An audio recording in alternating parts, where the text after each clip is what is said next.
magandang gabi.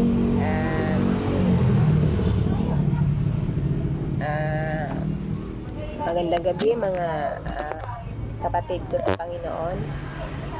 Mayroon akong i-share sa inyo ang ating passage na bababasa natin sa Gospel of Matthew, chapter 26, verse 57 up to 68.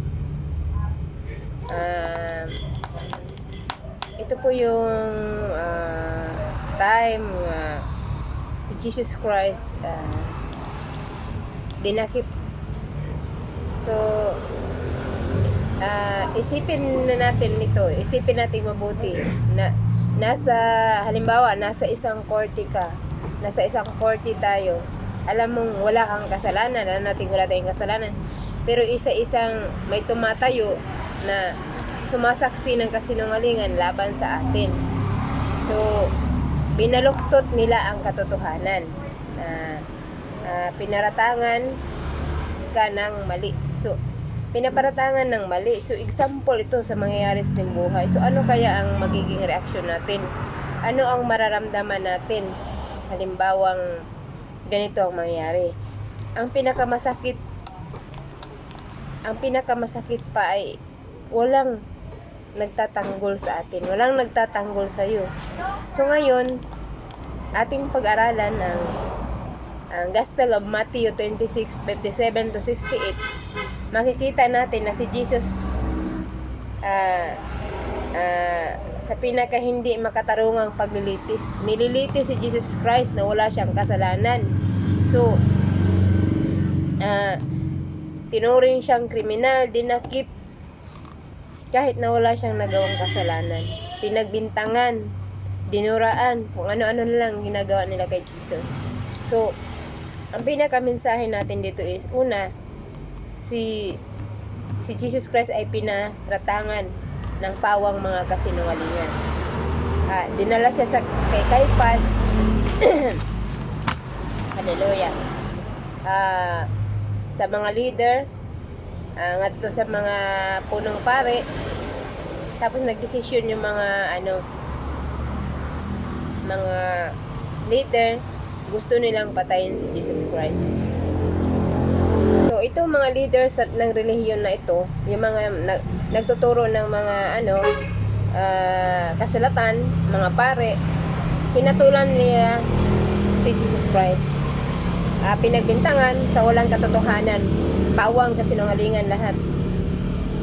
Mga kapatid, sa harap ng mga tao, tandaan ninyo, hindi dahil tama ka at ay magiging patas na ang trato sa mga tao sa iyo.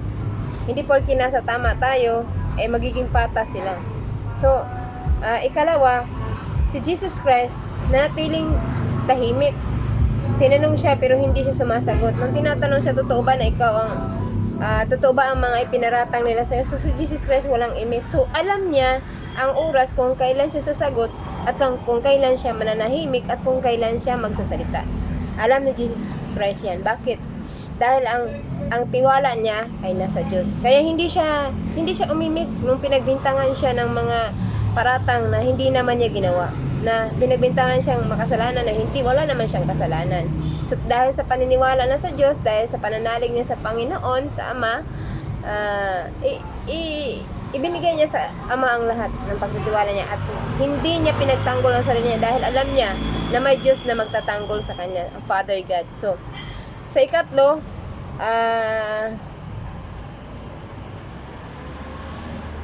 ipinahayag ni Jesus Christ ang katotohanan.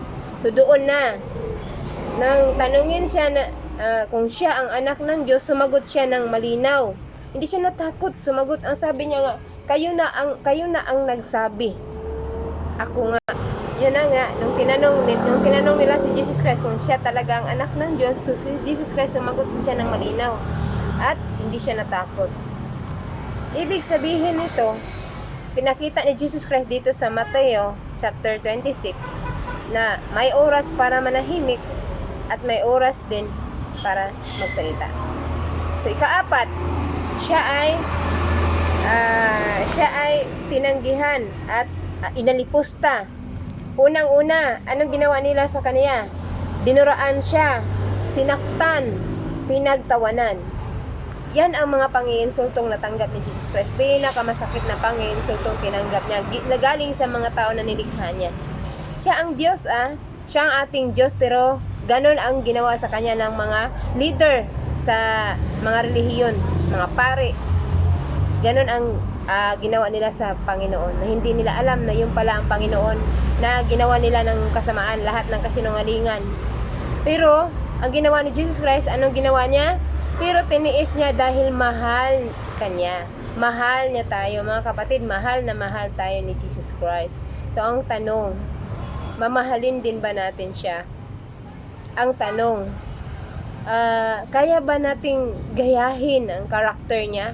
Kaya ba nating sundin ang mga ginagawa niyang good example dito sa mundo nung bumaba siya sa langit? Biruin mo, Diyos siya, mayroon siyang kaharian sa langit, pero iniwan niya ang kanyang trono at bumaba dito sa lupa. Na alam naman natin na dito sa mundo, magulo ang mga tao, nandyan yung pagsisinungaling, kasamaan, lahat-lahat, nandyan, walang kapayapaan. So, ibig sabihin, ginawa ito ni Jesus Christ dahil mayroon siyang purpose. Ang purpose ni Jesus Christ para iligtas niya tayo. At patunayan niya sa atin na mahal niya tayo, patunayan sa atin na mayroon Diyos na dapat tayong manalig, mayroon Diyos na dapat nating lapitan at sambahin. So ano ang pangako ng Panginoon dito? Ano ang pinangako ni Jesus Christ? So ang pangako ni Jesus Christ na naiintindihan ni Jesus ang mga karanasan natin, yung mga sakit na naranasan natin, yung mga natanggap natin na pangiinsulto, yung panlalait at pang-aalipusta ng mga kapwa natin tao sa atin. Nakikita ito ni Jesus, ang hirap ng ating pinagdaanan na hindi tayo nag-iisa. Ibig sabihin, hindi tayo nag-iisa sa laban, hindi tayo nag-iisa sa mga hirap na ating tinitiis ngayon bilang mga Kristiyano, bilang mga mananampalataya ni Kristo, bilang mga sumusunod ni Jesus Christ. Hindi tayo nag-iisa kasi kasama natin siya. Before pa man tayo nagtiis, mga kapatid, si Jesus muna ang nakaranas ng pagtitiis at hirap, kaasakit na naranasan niya sa mga tao. So tayo na mga sumusunod sa Kanya, mararanasan din natin yun. Wala pa nga tayo sa kalingkingan sa mga hirap na pinagdaanan ni Jesus Christ, but umiral pa rin ang pag-ibig niya sa mga tao. Umiral pa rin ang pagmamahal niya sa mga tao. Never siyang nagalit sa mga taong gumawa sa Kanya ng kasamaan. Ganon din dapat tayo, mga kapatid, na hindi tayo dapat magalit sa mga taong gumagawa sa atin ng masama. Bagkus, suklian natin sila ng mabuti. Sabi nga sa Roma 12:21 na huwag kayong padaig sa kasamaan. Huwag kayong patatalo sa kasamaan, kundi talunin niyo ang kasamaan sa pamamagitan ng mabuti. Amen? So, ano yung utos ng Panginoon? Ano yung utos ni Jesus Christ? Dito, ang utos niya is magtiwala sa Diyos. Pinakita niya doon nung nanahimik siya, nung tinatanong siya, totoo ba ang paratang nila sa iyo? Tapos hindi siya nagsalita. Ibig sabihin, nanalig siya sa Diyos, na hindi siya ang magtatanggol sa sarili niya, kundi ang Panginoon ang magtatanggol sa kanya. So nanatili siyang kalmado sa sa kabila ng nandyan sa harapan ng korte, paglilitis, kahit na wala siyang kasalanan. So nanindigan siya sa katotohanan. Alam niya ang katotohanan. Hallelujah. So ano ba yung babala dito sa atin mga Kristiyano? Ang babala, huwag mong tanggihan si Jesus, huwag mong itatwa, huwag mong i-deny. Hindi sapat ang pagiging relihiyoso. Sa totoo lang, mga kapatid, yung pagiging relihiyoso natin, hindi yan sapat. Sa tuwing mayroon tayong nagagawa na ipinagagawa sa atin ng Diyos at dinidelay natin, parang itinatwa na rin natin ang Panginoon. Hallelujah. Ang tanong, mga kapatid, paano ba natin i-apply sa sarili natin? Paano ba natin to i-apply natin yung salita ng Diyos na ating natutunan ngayon? Sa kabila ng kanyang mga paghihirap, hindi siya nagreklamo, hindi siya umiimik, hindi siya nagiging hysterical. Kalmado si Jesus Christ nang iniharap na siya sa korte. So, paano natin to i-apply? How to apply sa sarili natin? So, kapag may namimintang sa'yo, pag pinagbibintangan ka, ang ibig sabihin, number 1 na magiging application natin is huwag natin ipagtanggol ang sarili natin dahil hindi natin kaya. Sa tuwing napagbibintangan ka na alam mo naman na hindi mo talaga ginawa, nakita ng Diyos yun. Nakikita niya na wala kang kasalanan. So, Hindi na natin kailangan ipagtanggol ang sarili natin dahil mayroon Diyos na magtatanggol sa atin. So, ang kailangan lang natin gawin is manalig at magtiwala sa Diyos. Amen? So, kapag sinubok ka, pag sinubok tayo sa ating pananampalataya, kailangan nating manindigan. Kailangan nating huwag matakot. Kailangan nating maging kalmado. Bakit? Alam naman natin na ang ating pinagtitiwalaan at ating sinasamba ay Diyos na buhay, makapangyarihan at banal. Puno ng pagmamahal, puno ng pangunawa at makapangyarihan siya, mga kapatid. Kaya hindi tayo dapat matakot sa mga pagsulay, sa mga pagsubok, sa sitwasyon, sa mga nangyayari sa mundo. Wala tayong dapat katakutan dahil alam natin na kung sino man ang nananalig sa Diyos ay hindi niya pababayaan.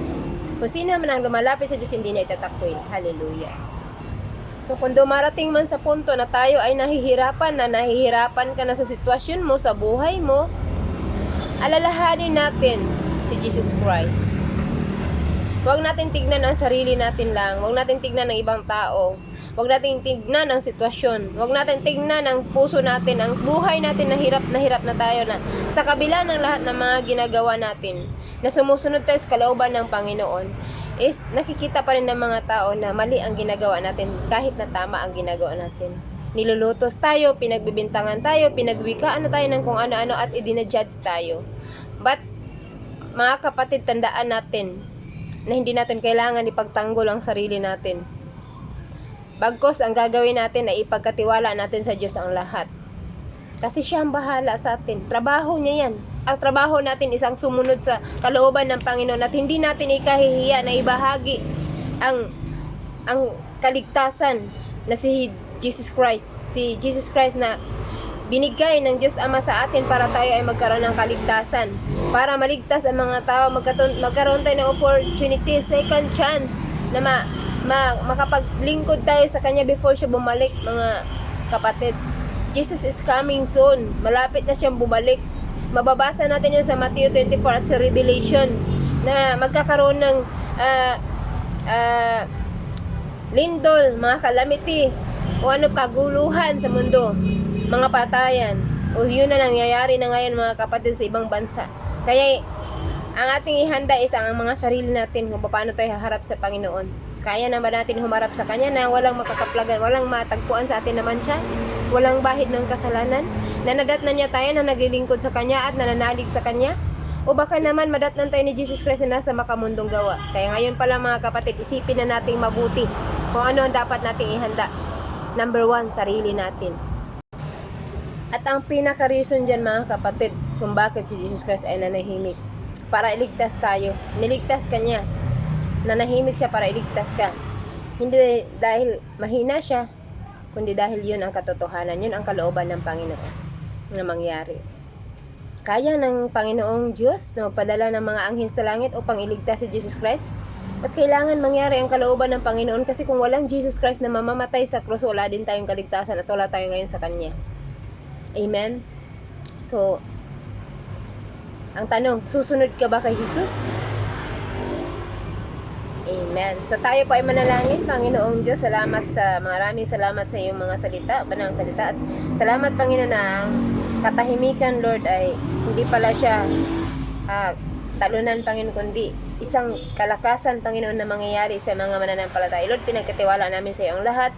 Salamat sa mga salitang iyong ibinahagi sa amin. In Jesus' mighty name, Amen. Hallelujah. Bye-bye, mga kapatid. Mahalin natin si Jesus Christ at sumunod tayo sa kalooban niya. Jesus Christ ang magandang example na kailangan nating tularan. At yung mga karakter natin, magiging katulad ng karakter ni Jesus Christ. Puno ng pagtitiis, puno ng pagmamahal, puno ng pagpapasensya at pangunawa. Amen? Bye-bye! Blessed and happy anniversary sa Church ni San Mark. God bless sa lahat. Salamat!